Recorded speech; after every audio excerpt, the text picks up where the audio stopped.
Empires and Alliances. So, another stinker that I had to quit early.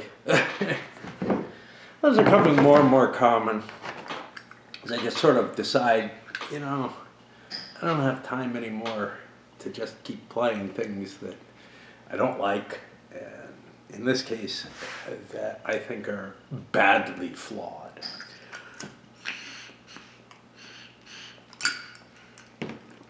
At the core, this is a really mechanically complex game. Not terribly well organized rules. It was based on the old Guns of August, and I think I've seen enough of this to say, yeah, I understand the complaints about Guns of August, and to tell you the truth, I have this suspicion that the people who defended it were defending against a straw man, which is, somebody would say, this game is ahistorical, and that's what it is. That's one of the biggest problems with it.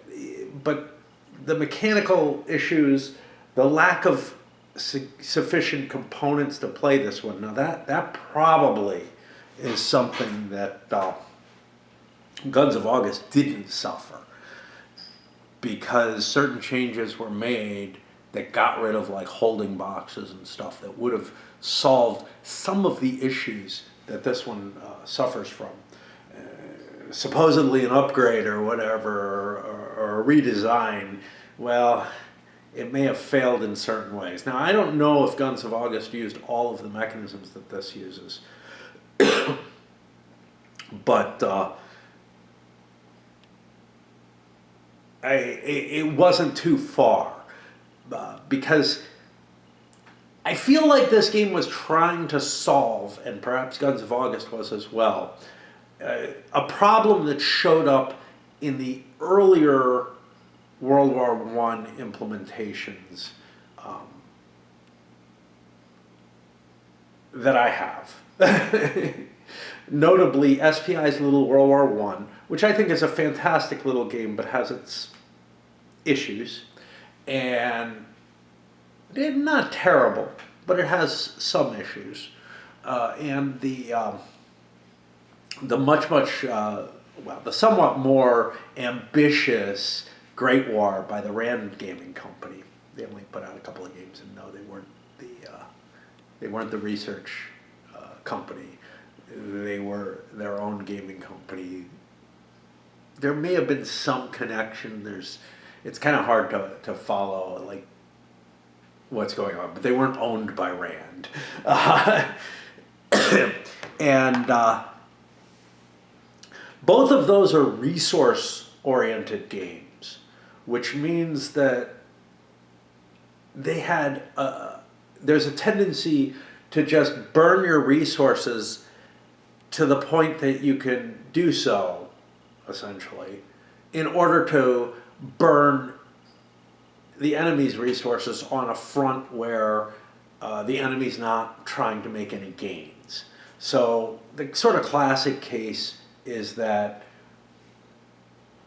the Central Powers is going to work real hard on the East Front and try to crush the Russians, knock them out of the war early, so that then they can concentrate everything on the West Front. Now, early in the game, they want to gain whatever they can in the mobile period of the game, but it just ends up this.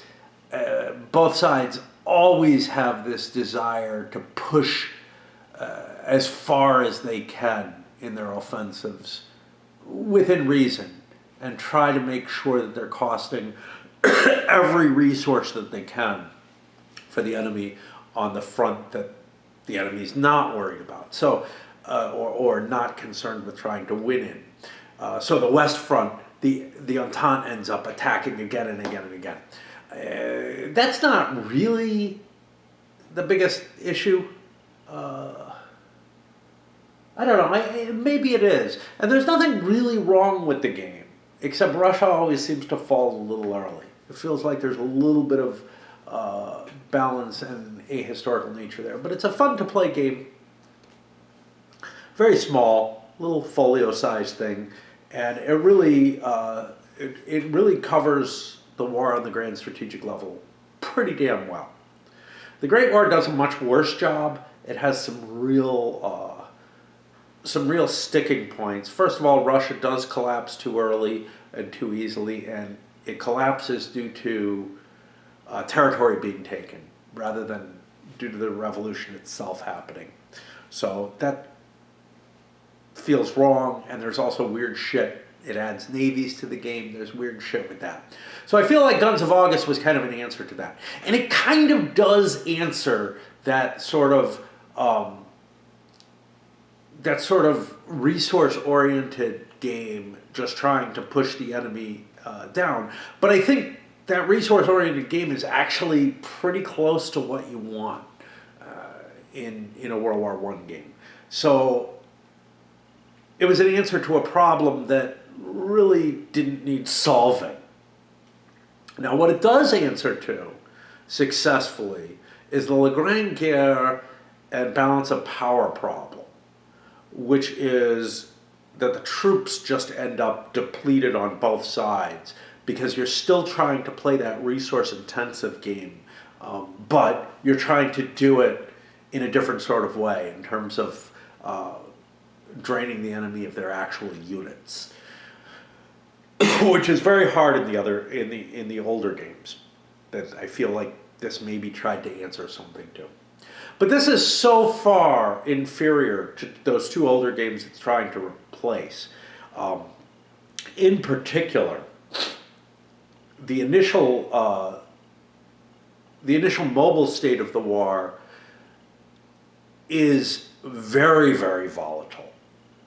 Now, this has to do with, and again, I don't know if Guns of August had all of this, but it has to do with the complicated set of different results, which are only on here, not on any played, which is another problem. The complicated set of initial results, some of which can be devastating depending on the circumstance. Now, look, if the attacker's the only one taking losses, that sucks, but that's okay. Like if you're taking a low odds attack and you get like, I think it's called an AX, an attacker exchange. It sounds like basically the attacker takes losses equal to what the defender has. That seems pretty nasty. It's close to an attacker eliminated type result, although you're never going to be attacking at 1-to-1 in this game. Basically, the deal in the mobile period is you kind of don't want to make attacks that are less than 3-to-1, but it's not clear on initial play, or it wasn't to me, that that's the case. And actually, it's almost impossible to get 3-to-1 odds, as it is in many games. So you end up making 2-to-1 attacks, which have a high probability of doing you good things. But there are two results which don't seem that terrible. The attacker demoralized results that cause you to retreat all the units that attacked. They also become demoralized, which makes them defensively less effective. That means that you get flung back, giving up huge swaths of territory in the midst of an offensive. You know, you're the one with the advantage, you're the one trying to push forward, etc., and you get this horrible result. And I don't mind so much where, like, I don't know, if Plan 17 fucks up, although Plan 17 should just be bloody, it shouldn't be losing ground. And the Schlieffen plan, trying to execute that, look, eventually you have, I believe it's a 20% failure rate on the 2-to-1 table, if you're using it. Now, you're going to have to make attacks on the 2-to-1 chart to gain anywhere near the ground that was historically gained. Say nothing of succeeding in the Schlieffen plan.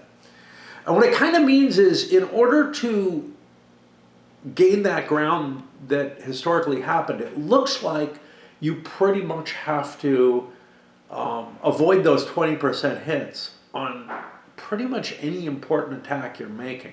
Eventually one's going to happen and you're going to get flung back.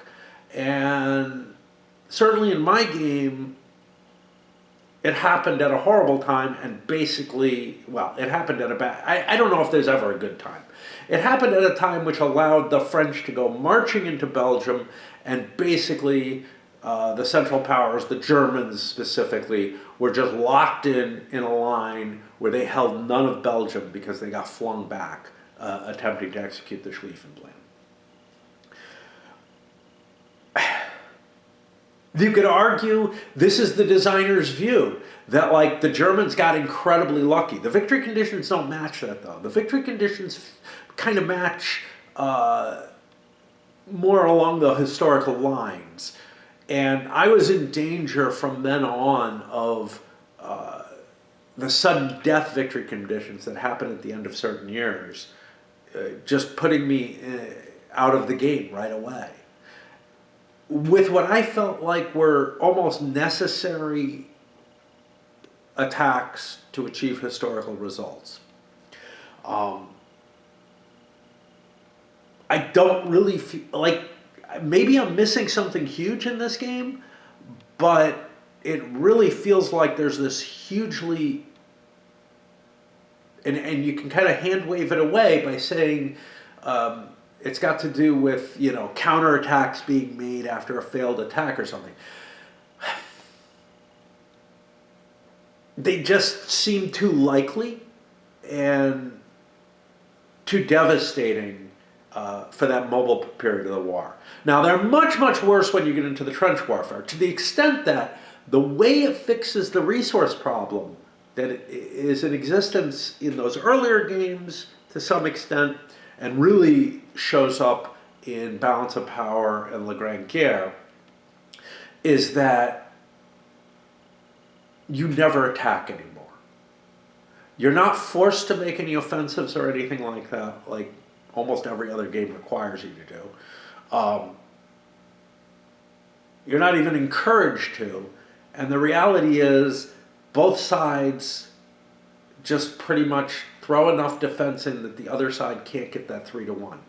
And if a side decides to take risks at 2-1, once you hit the trench era, that becomes much, much worse. And what's worse is, let's see if I can find the combat chart. Once you get into the trench era, there's a 10% chance you get that, at 3-1, that you get that devastating result where your troops just pack up and leave the trenches and run away, giving the enemy maybe 3 hexes of terrain, right? There was never a counterattack along those lines until very late in the war, perhaps. And even so, you would argue that, or I think you would argue, that those are actually not just an initial counterattack, but something worse than that.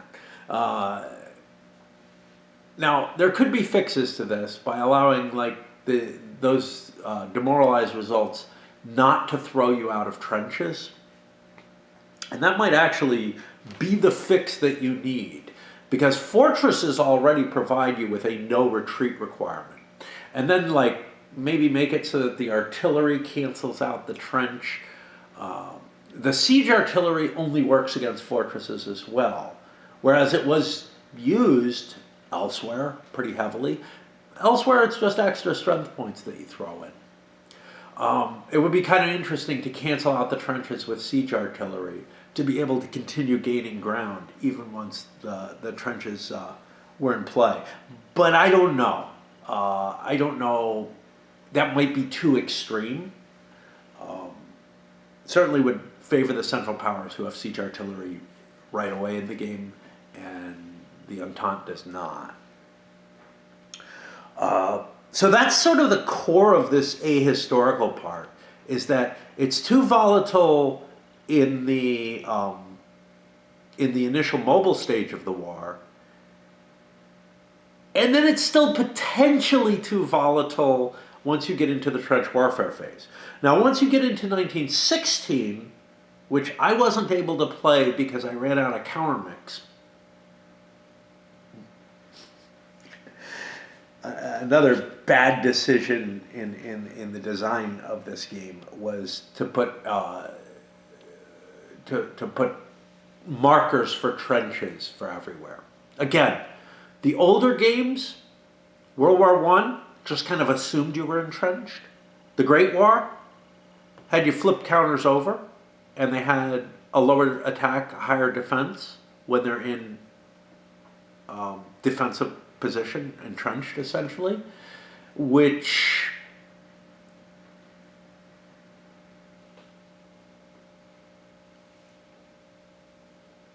was a good solution, I think, overall. You had to use different you used different kind of warfare when you were entrenched. You had different combat results. You worked on a different model on the combat results table. In here, the only thing the combat results table changes for entrenched is the initial entrenchment gives you a -1 DRM, which is the same as Woods would do. And the second level of entrenchment gives you a -2, which makes 3-to-1s as bad as 2-to-1s were in the mobile warfare period in terms of horrendous results happening to the attacker.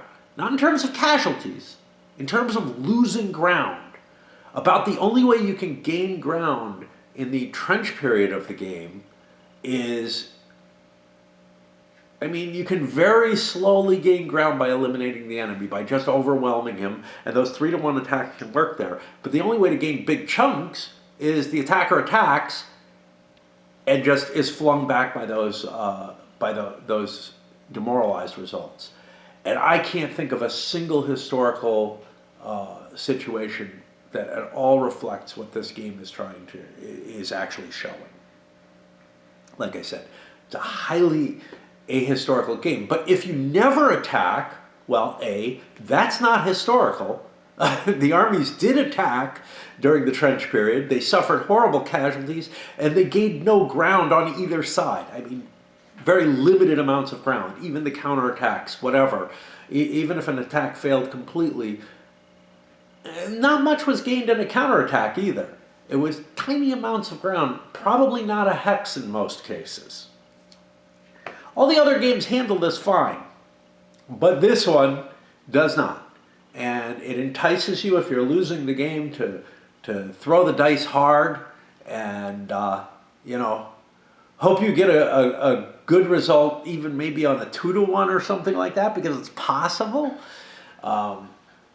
which then opens up for complete frontal collapse, which again, didn't really happen except through failures of national will, which the game does cover. It's one of the few expansions that, and I know it was in Guns of August, that Guns of August provided over those older games. Is it said, you know what, this war isn't just about draining the enemy's resources, it's about draining the will to fight within the nation. And that's the actual key, and that's how the war actually ended, how it was won. So these other games don't really represent that sort of sudden collapse of government that happened in Russia and essentially in Germany as well. In Austria, I'm not really sure what happened. I know they kind of fell apart. I don't feel like they surrendered right away. Nobody talks too much about it because it wasn't that important a thing, and I just haven't really, like, I may have read something that told me about the surrender of Austria in World War One, but I kind of get the feeling they surrendered after Germany, actually, even though they collapsed before. So that's actually the biggest complaint here, is that this game has actually made a historical step back.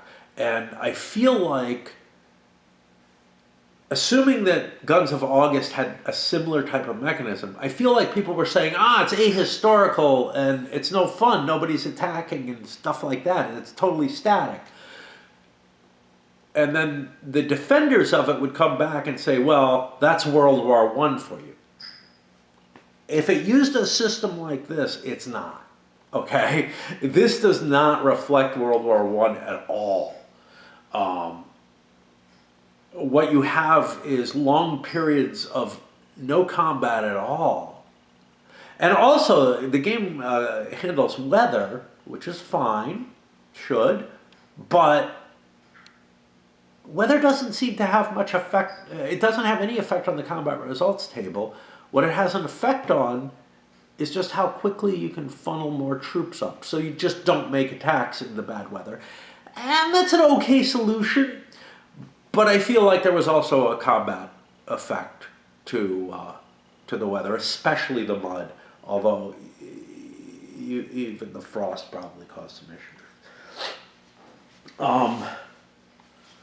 Those are the main ahistorical aspects to it. It is based on this combat system itself. The combat system is just too volatile, or potentially volatile, in the sense that, like, you might never make an attack, therefore it's completely static, but eventually you might be forced to say, you know what, I gotta try. I gotta hope I get really lucky.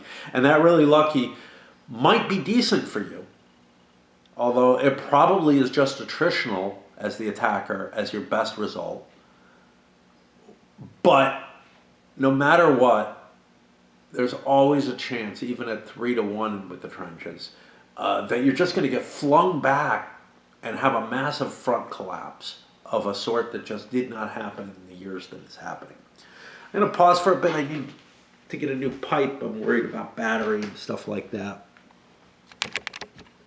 My second big criticism is that the game is incredibly mechanically complex and painful to actually play. This results from a few things. One is, one of the options that you have on that combat results, on the combat system, is that you can pick out and attack individual units in a hex, but you have to attack all the units in the hex. So you can kind of do soak-off attacks doing that and whatnot. I didn't ever do a soak-off attack to try to get a really good odds. That seemed kind of a painful thing, but maybe you could, ditch a really weak unit and get yourself up to that 3-1 odds on more units. But here's the problem. You have to knock all the units in the hex out of the hex to gain territory. And gaining territory is really what you're trying to do in most cases. You might be trying for an attritional balance, and there it might make sense to do the soak-offs. But it doesn't make any sense to do a soak-off attack if you're trying to gain ground. But basically what it means is you have a much, much more complicated set of parameters to fiddle with and knobs to play with, and in terms of when you're trying to get the forces into play and to get to your 3-1s, because you might be able to get to a couple of 3-1s and a 2-1, and that might be okay for attritional combat rather than actually attacking, actually trying to gain ground. It's a very, very heavy mechanism in terms of the effort you have to put in to use it right. Now you can kind of ignore it. I largely did, because what I found was if I want ground, I have to get 3-1 on the whole hex. And I want to make it on one die roll, because the more die rolls I make, the more chances I have to not get all that ground. Now the problem, of course, with that is the more putting it all on one die roll, there's also more of a chance that I evacuate all my hexes. But it's exceptionally mentally, mechanically difficult on processing to figure out, okay, so I want my 2-1 to be 1 unit from this hex, 1 unit from this hex, 1 unit from that hex, because I don't want to depopulate a hex before, or close to, before an enemy's turn, and just all kind of horrible shit like that.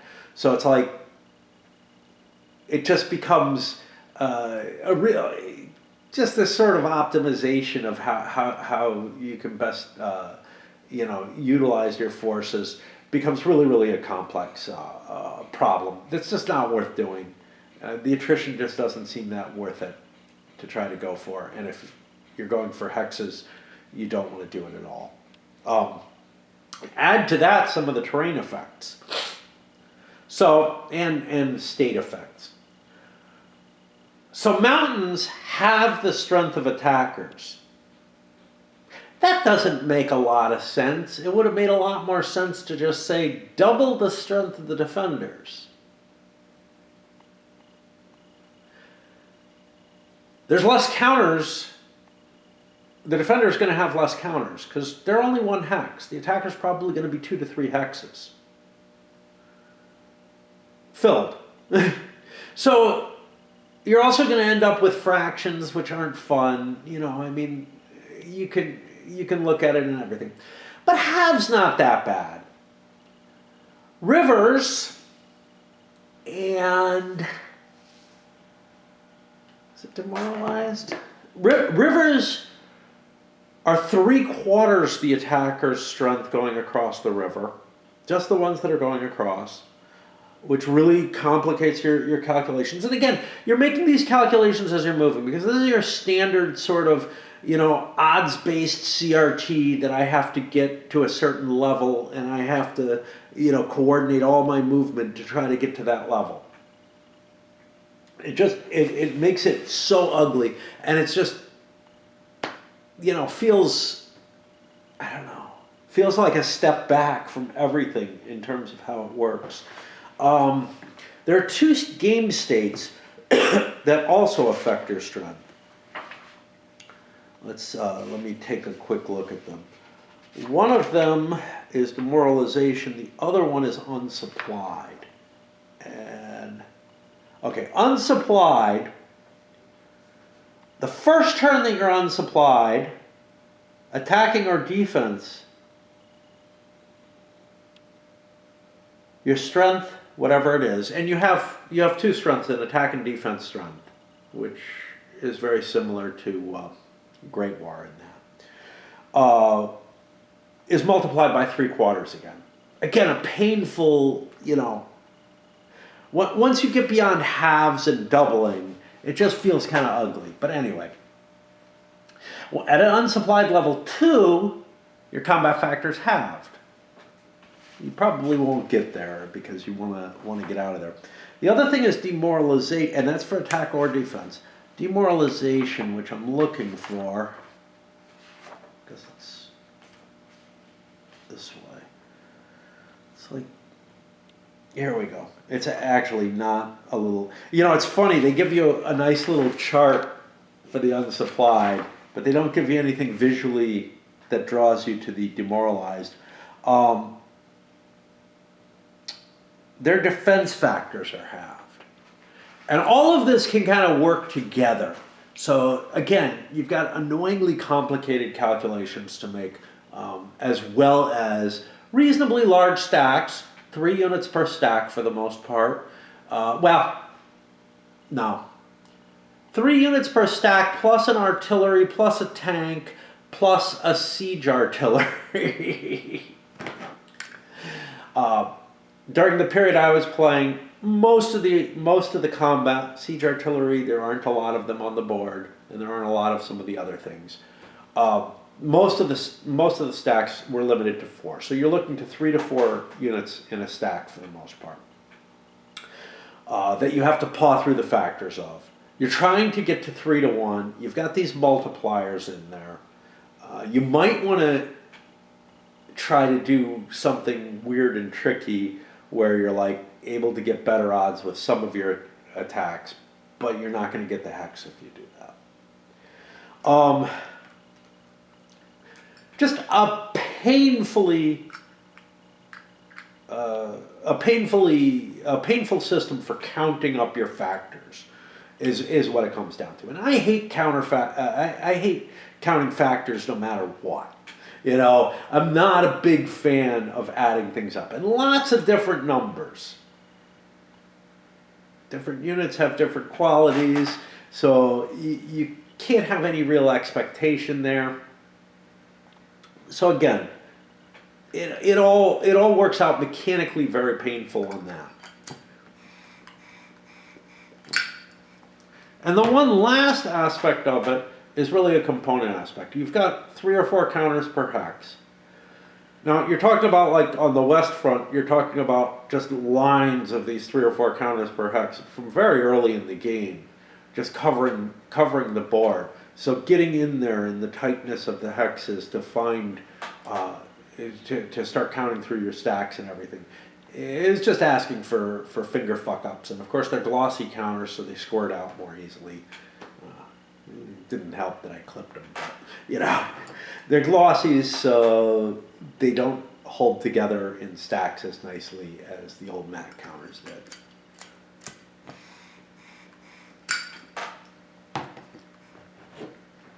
Go beyond that.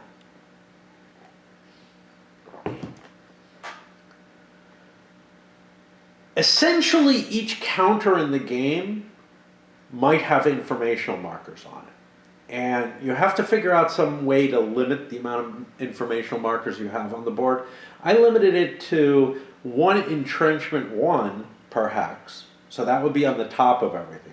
Which means that, because there's a limited number of them. There's a lot, but it's limited. Which means that demoralized counters could be on every unit. Unsupplied counters could be on every unit, but that's going to be pretty rare.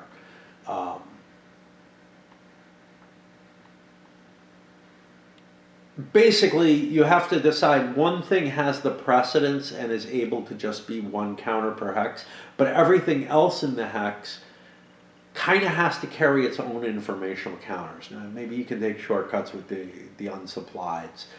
But the demoralized, you really can't, because you could have both demoralized and undemoralized units in a trench or out of a trench. You know, so you can't just mark it with one counter. There are very few demoralized counters, but they never ran out of them. So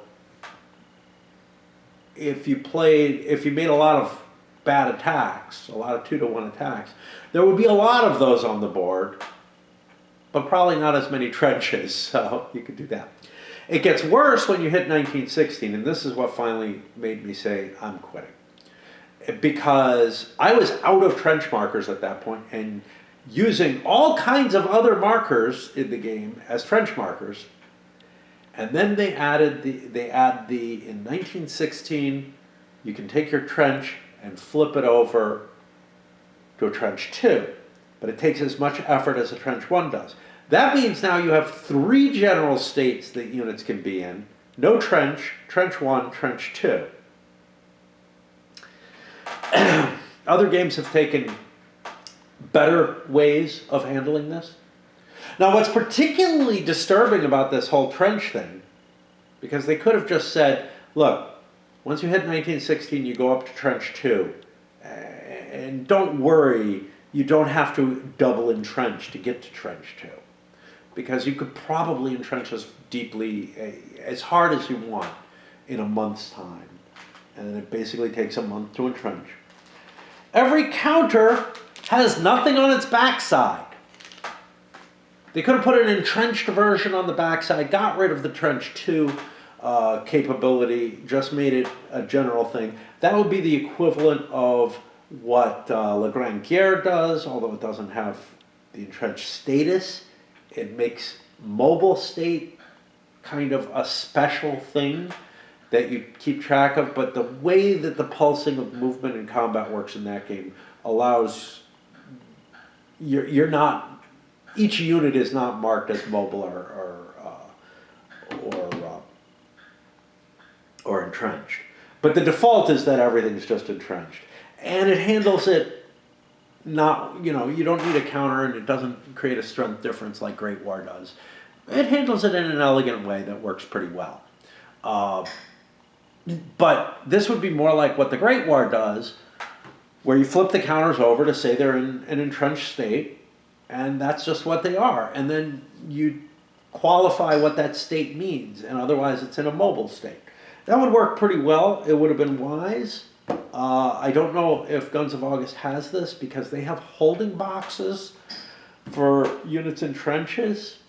which would have been a nice thing as well. Not need as many counters, whatever.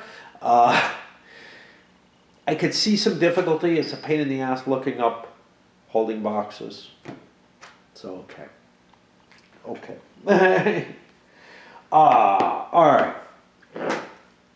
I guess let's take a look at the components. We're going pretty far in this one, I guess. And then maybe I'll skip through the rules and see if there's anything else that I really want to mention. Probably positive things, because I've hit the big negatives here. The rulebook itself, it did not make me terribly happy because things are kind of scattered around through it.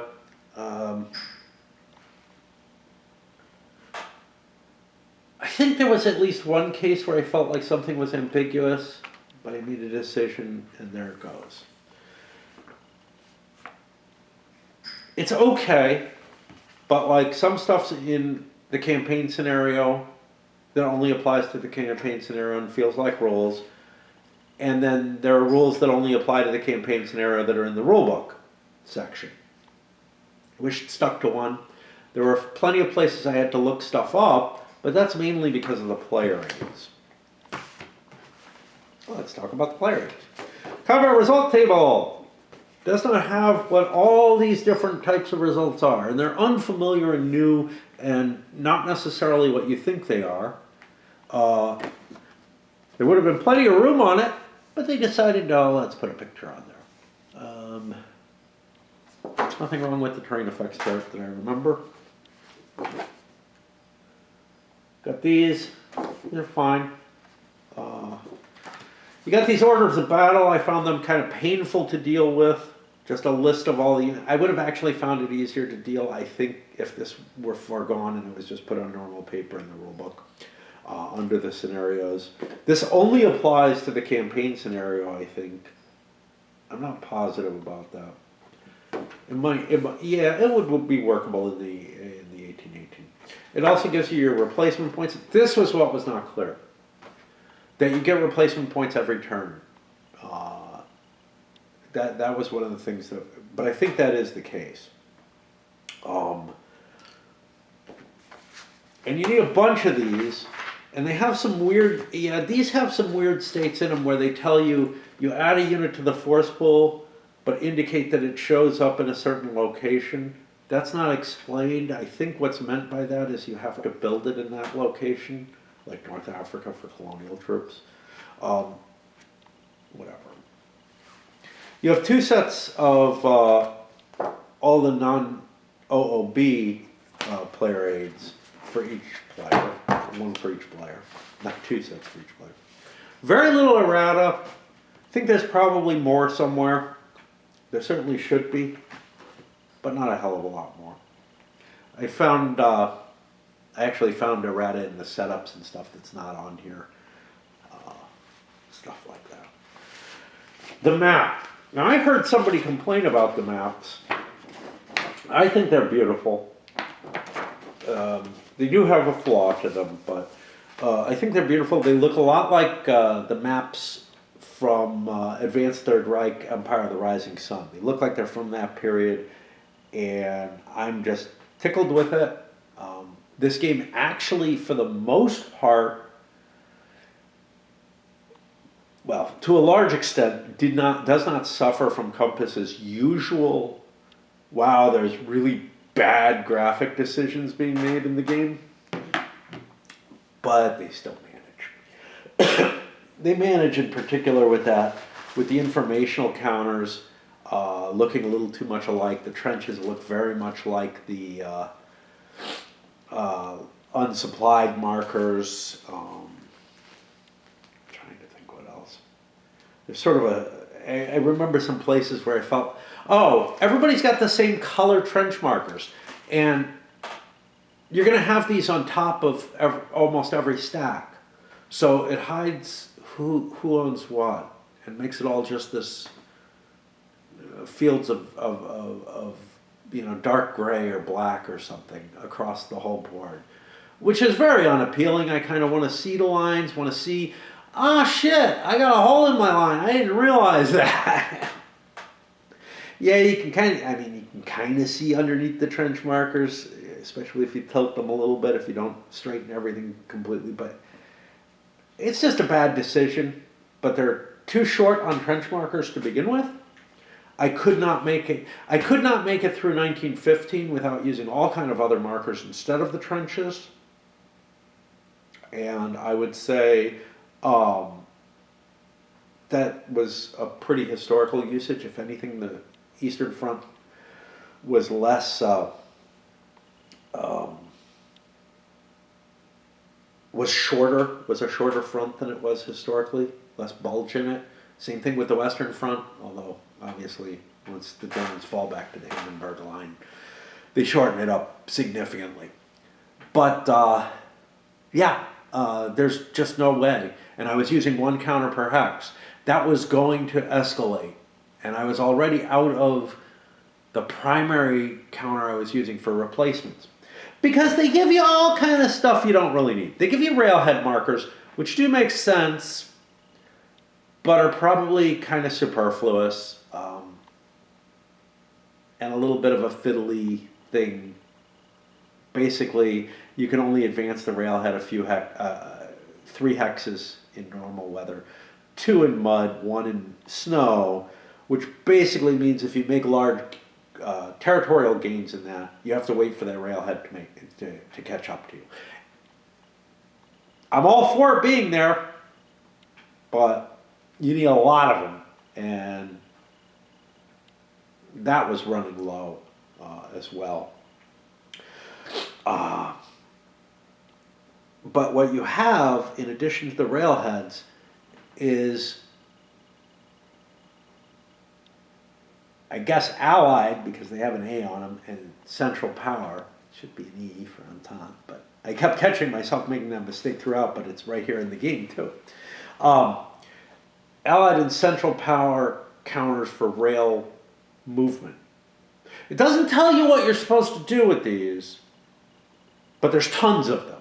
So the only thing I can figure is you're intended to put them on top of units that rail move. You also have these for sea movement, and you have too many of them. What would have made a lot more sense is to give a counter that indicated how many corps that of rail movement you have, and expend off of that. Still probably not necessary, because you could just count the units as you're moving them. Pretty much what I fell to.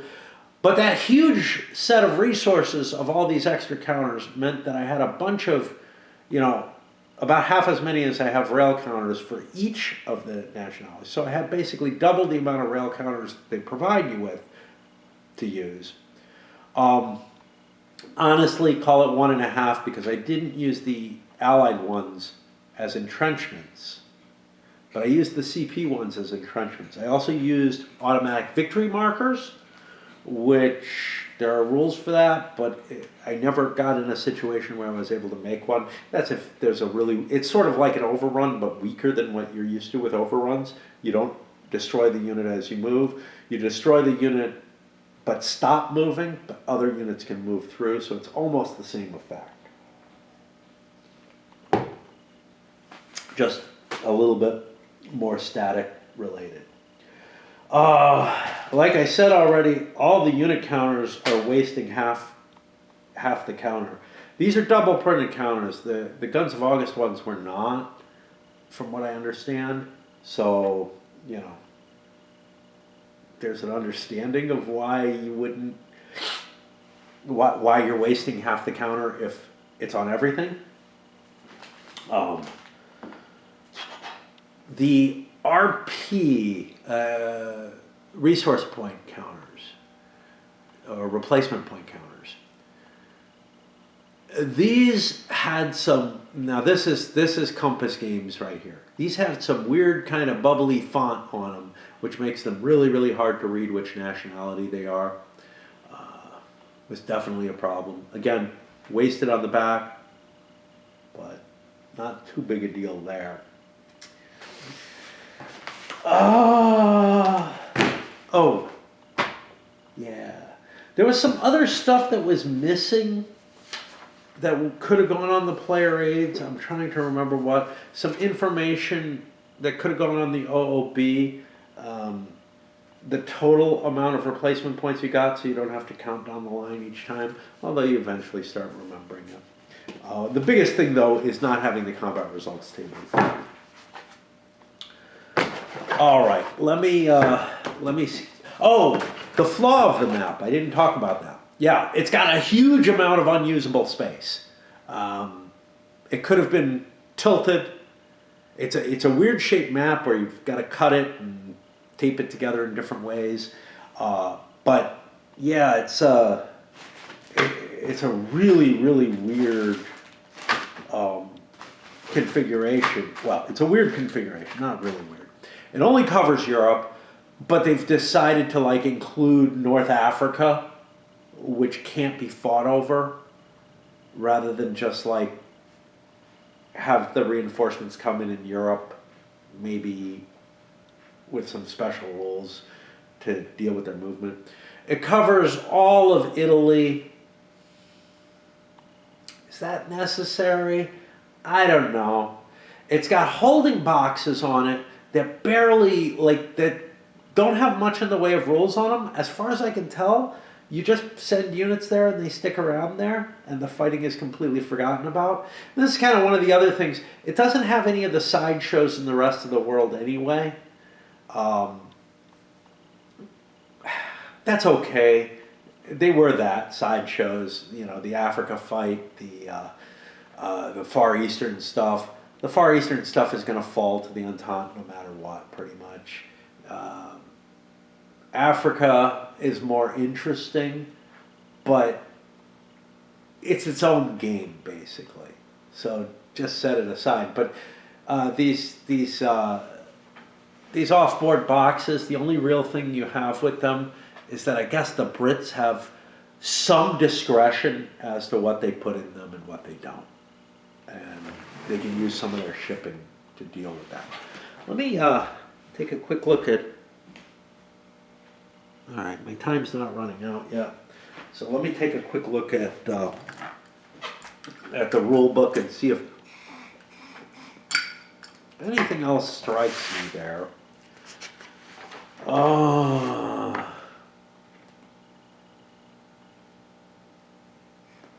Zones of control, they allow you to ooze. This is so important.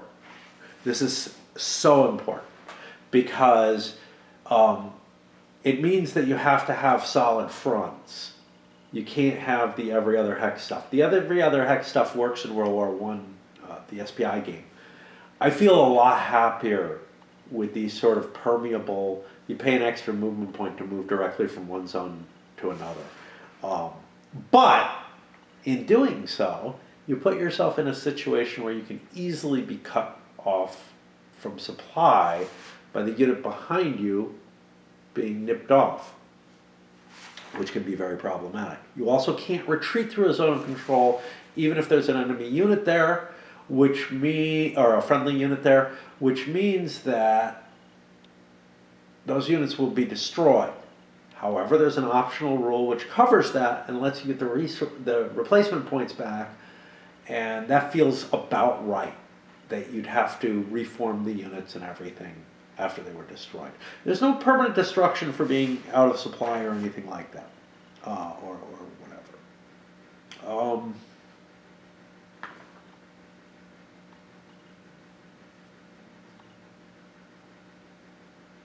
Rail movement, heavily affected by the weather because your units don't have enough movement points. Once there's bad weather, so while there's good weather, just about, I think all your units can basically start on a rail hex, move to another rail hex, not in the zone of control because you can't rail through a zone of control, and then advance into contact with the enemy. Only your better units can do that in the mud, and basically, I think only cavalry can do it in the winter. You don't tend to build a lot of cavalry because it's not as good as infantry, but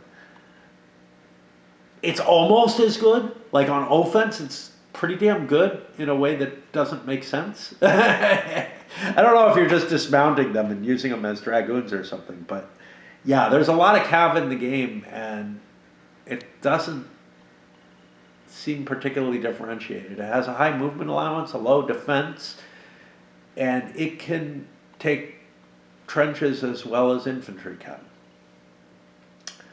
The railheads, I've already touched on that. Sea movement, you've got no naval rules in this game except the capacity to sea move. You don't actually fight out the navies. That's okay to abstract that away the same way. It's another game in a way.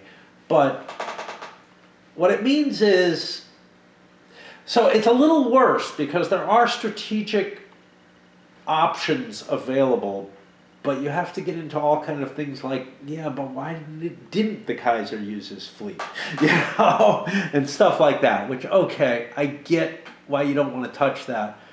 But essentially, the Russians and Germans have access in the Baltic where they can just use their fleet to transport within areas that they control, but I think they can't really. There may be some ability of the Russians to invade. No, Russians can't invade anyway.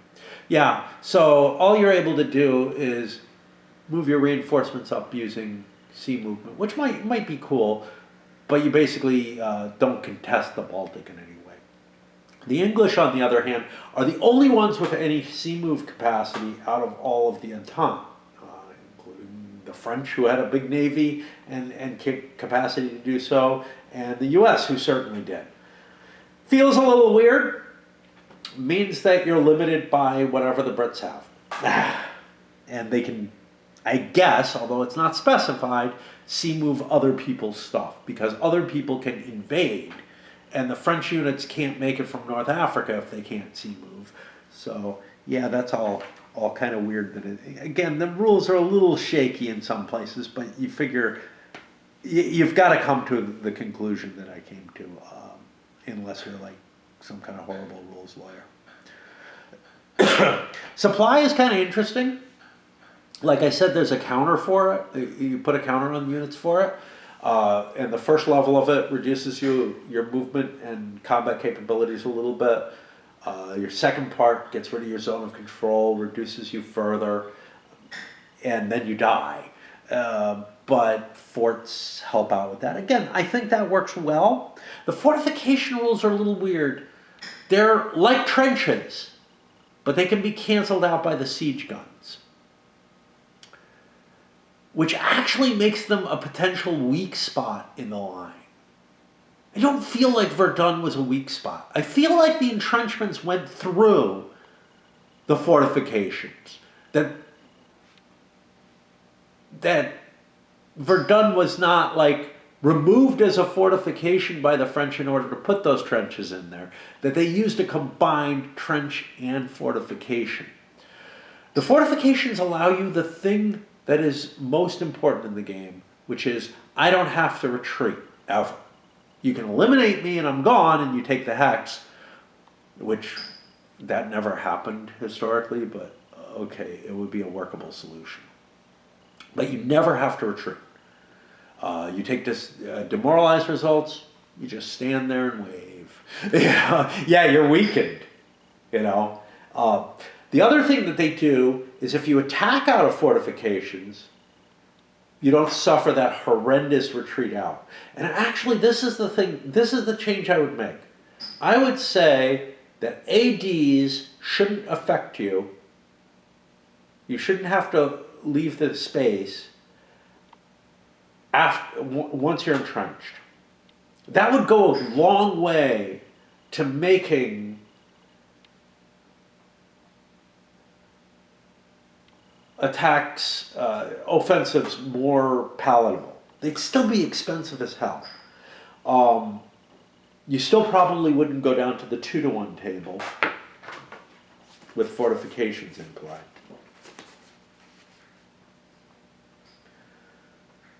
Because that gets you down into even worse stuff. Well, not worse. Strangely enough, the ADs, which don't kill your units, are worse than the AXs, which kill your units. But But yeah, 2 to 1 starts looking too good, I think. If you take this away. Like, you would have attacks all along the front, which is also ahistorical. You wouldn't be, and here's the thing, if you're having that, and if you're having a lot of attacks and everything, the casualty numbers would go above the historical reality, and you'd end up with very thin lines facing each other, which is the problem that Lagrangier and Balance of Power have. One side or the other wants to keep pushing on a front to try to break the enemy and just wear him out troop-wise. And while that desire is certainly historically accurate, actually achieving it is not. And that's the problem. You actually achieve it in those 2 games. And it's very, very clear in both of them, I think, certainly in Lagrangier, because you can look at the setups for various years and you're like, wow, there's a pretty healthy army there, and I don't have that because I've been playing the campaign and pushing hard, but I'm also in better shape because I've pushed the enemy where I wanted to and broke him worse. You know, both sides are just down to like 1 unit per hex trying their best. It's you can't continue attacking once you're that weak in Lagrangier. Look again at the battery. Yeah, let's cut. Now, was that another thing here? Special units, yeah. So I didn't get to see the special units in play, and that's a real shame. I really wanted to push through to get to see how the tanks of the Straßtruppen changed the flavor of the game. You'd still have those bad results, but especially with the Straßtruppen special roles. So the tanks of the Straßtruppen basically just add a bonus to your attack roll, which gets rid of the trenches, essentially. And since the trenches are, and it gets rid of terrain. That doesn't feel right in either case, but the Straßtruppen optional roll allows them to force retreats. That feels kind of right for both, to be honest.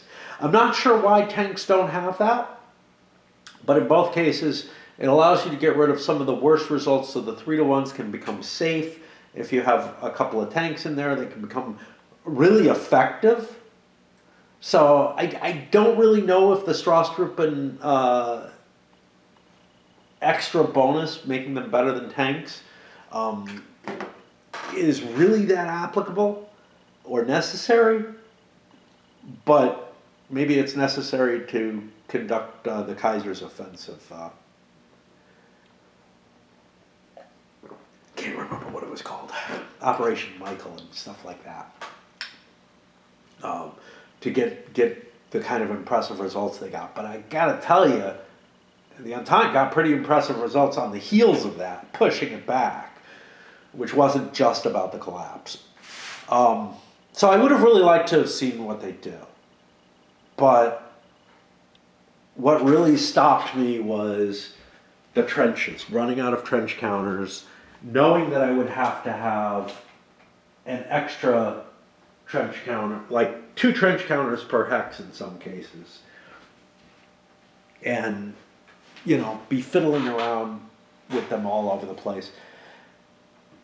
If the game had really been impressing me, I would have worked through that. I would have grabbed some kind of other counters. I don't know what. Probably, I don't know. Probably just numeric counters from Central Front series. Or something else, I don't know. Because I don't really have in Trench 1 and Trench 2 type counters in most cases. I guess I could use something like the TSS in Breastworks and have the pick and shovel be the entrench 1 or something along those lines. Still wouldn't distinguish, wouldn't give me the colors of the units that are underneath them or the side or whatever, which is painful. There's just a lot to this game that's just feels like it wasn't done right. um, political matters. Yeah, there's a lot here.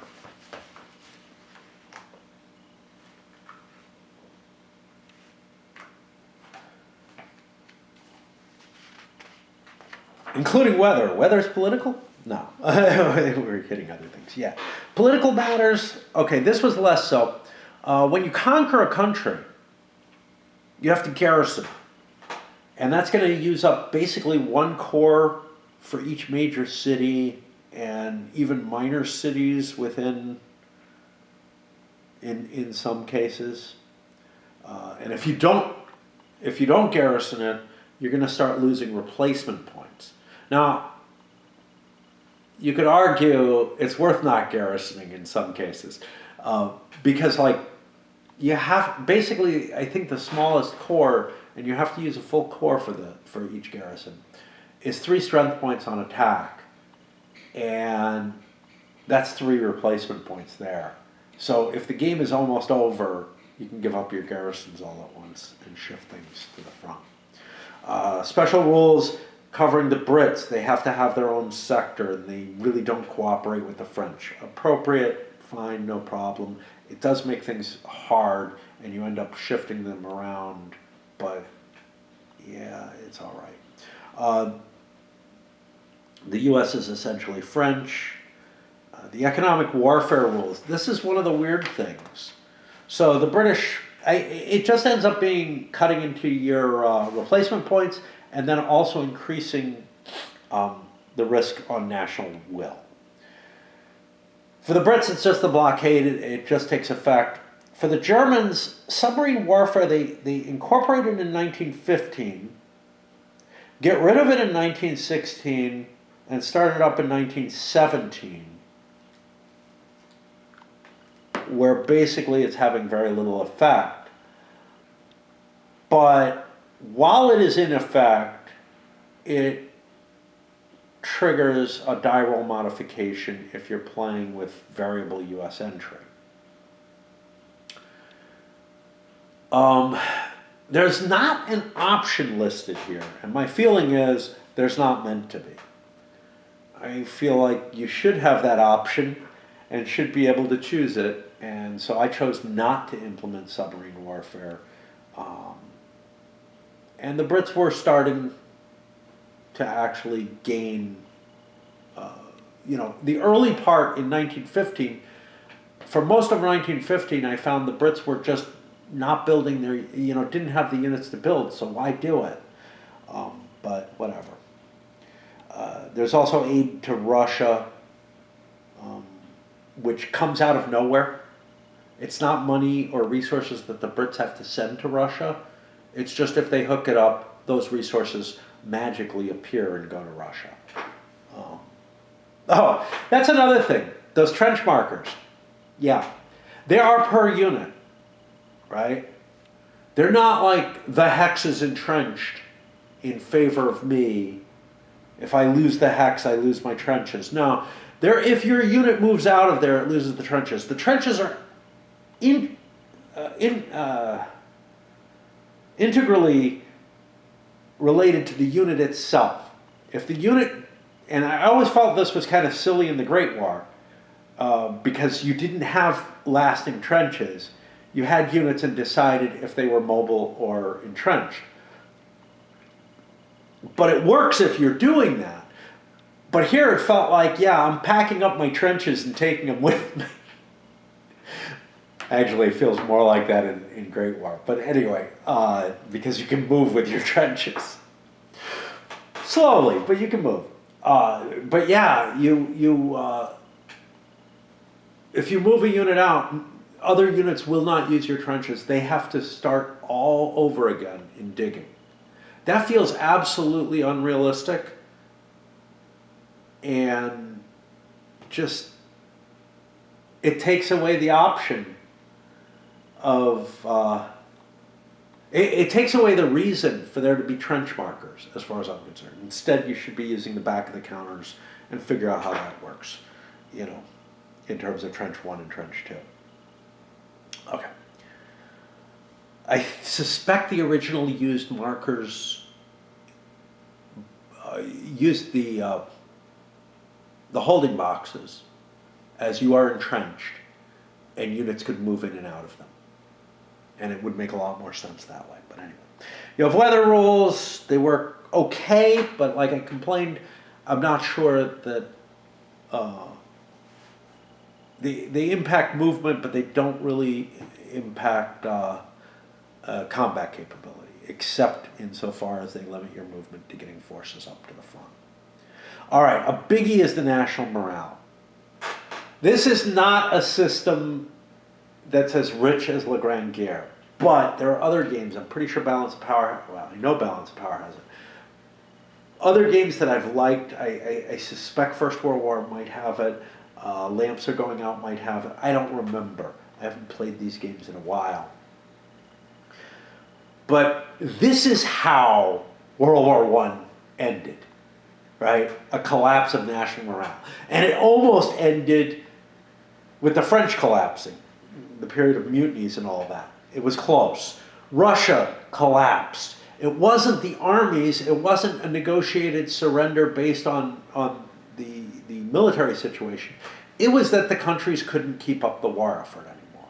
So it is absolutely vital, and it is the thing that is missing out of the older games. And the best thing that this game did was adding that, as far as I'm concerned. They add some optional rules, flexible mobilization, which is just, you know, more of a free setup type thing.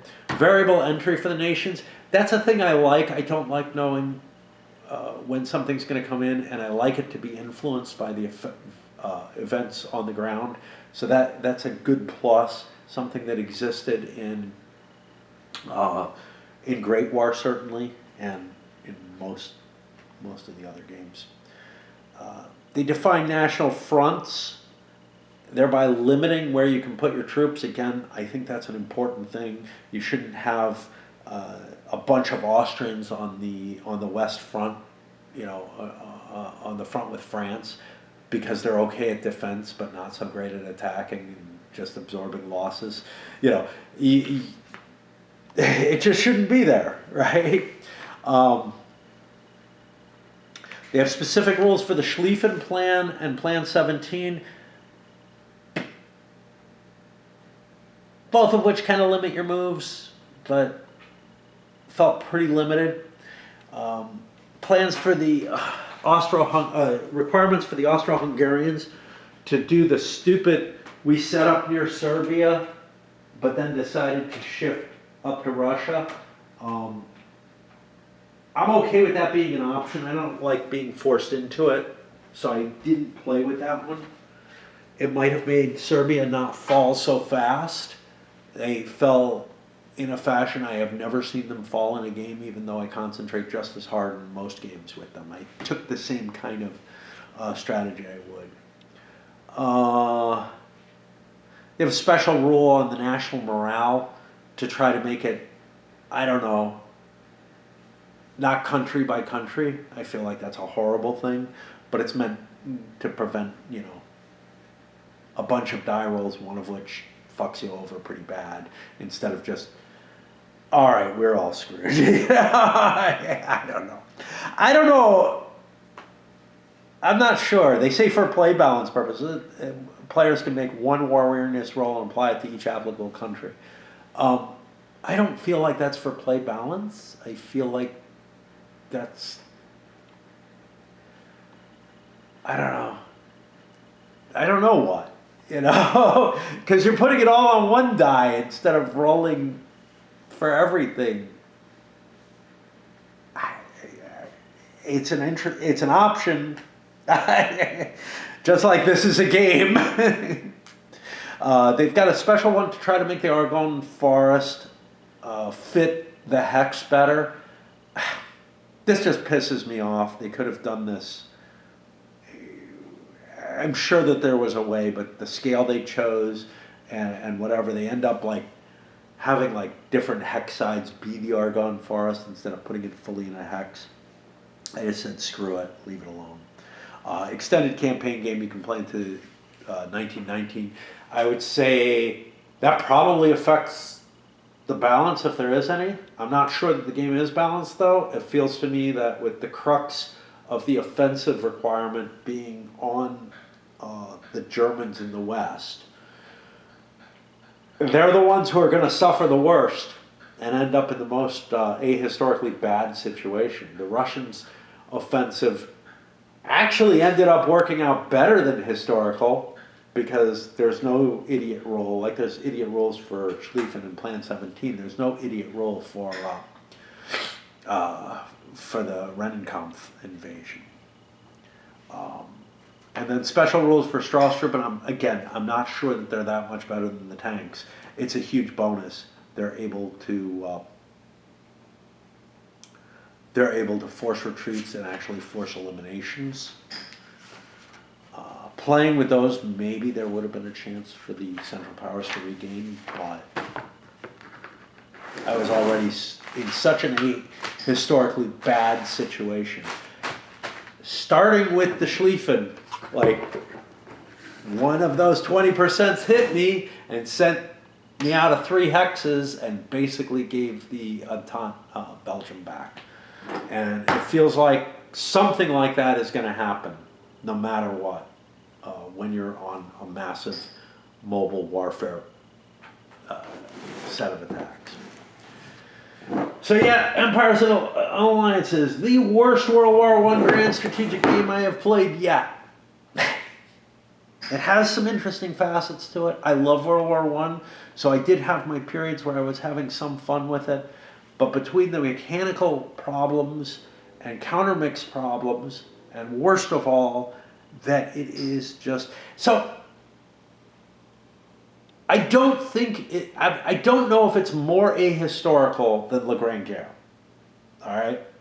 It certainly is worse than World War I or the Great War, the games that preceded Guns of August, that this feels like it might have been a response to. It feels like it's a response that said, hey, 1914 was pretty bad. I don't know anything about 1914, but 1914 was pretty fucking bad.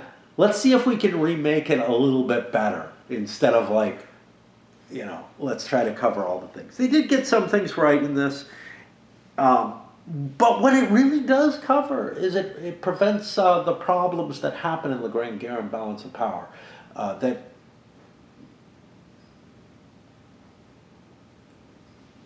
I don't feel like every other, most other World War I games don't seem to suffer it. But this does avoid that, at least. But it avoids it, and I'm not sure it would, because you don't attack anymore. Because attacking is just too painful. Not because you're going to take a big butcher's bill, but because you're going to lose a shit ton of land.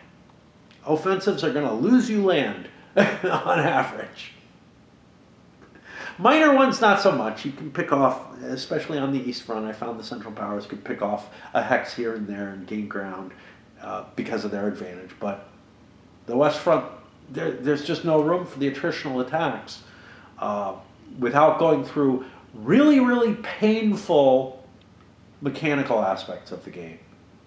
And I'm not sure that they would have benefited me that much. It certainly wasn't worth it from my point of view to play that way, where I'm, trying to make shitty odds attacks, hoping some of my units are still there at the end of them. I just don't think so. Especially since the Central Powers was clearly on the losing, they were on the wrong foot already from the beginning of the game, and I think that's not unlikely. I'm actually really, really curious to see how Fatal Alliances works.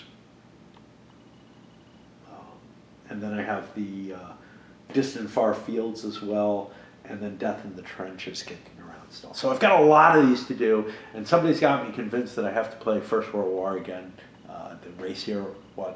I liked it a lot, and I can't really tell you much about it, except that it had a weird map. But when I read what I wrote about it, which was fairly extensive in my comments, I'm like, wow, that sounds like a good game. I know it's much lighter. It's more on that World War I level. And I didn't downgrade my rating on World War I. they're both sitting at an 8. So it's competing with it. Anyway, I am out of battery.